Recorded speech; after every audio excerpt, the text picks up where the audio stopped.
Hey, what's up guys? So ngayon papunta kami ng ano ba to?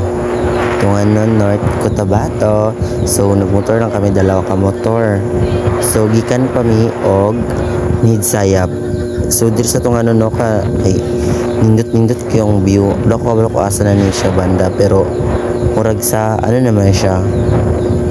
Basta palak unahan na siya sa Paado Alyosan.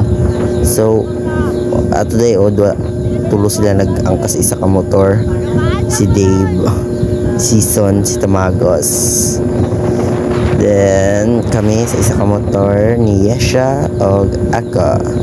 So diri guys kay naglamig yung hangin, nindot kaayo. Amo naman trabaho kapag wala may mga klase, magsalaag nga wa kabalo ang ginikanan. Char lingi-lingi mura man kag ano din ha dong. So paliko na siya katong sa ano guys, natalang ko kami diri, lapit pa may magbanggaan ay ka animal nga Tamagos. Bullshit kayo, ang negro wa na nabatok na sa kainit. Bullshit. So kari siya, palakaw na siya sa tulay. Palakaw siya sa tulay sa may asa ni nga.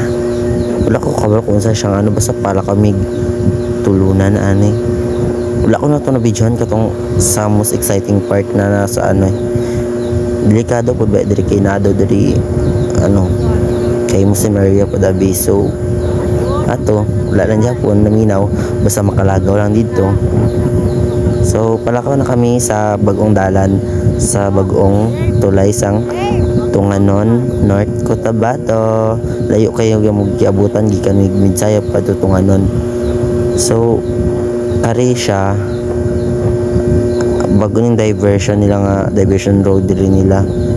Ari siya ning white nga murag bato diri o mo na siyang daang tulay dati nga daan karao na sa gilid. So amo ning bago nga tulay karon gikan sa Tunganon, ara ang daan nga tulay sang Tunganon. So hapit-hapit ang Tunganon og murag pikit na siguro na ang kalayo.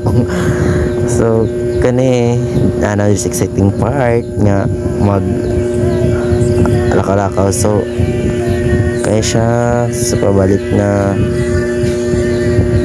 wala ko kabalo ko asa na ni, pero grabe kalubak-lubak ang dalan dere. Kari nga part nga natalang pa mi nga wa nakasaka ang ilang motor. Guys yung walang tawa, wa kasaka ang motor. Oy ta, naog ka din ha. Kaya wa kasaka inyong motor. Layo na kayo mong ano na abdan. Bahala mo dara mauna kami oy. Layo pa tong biyahe.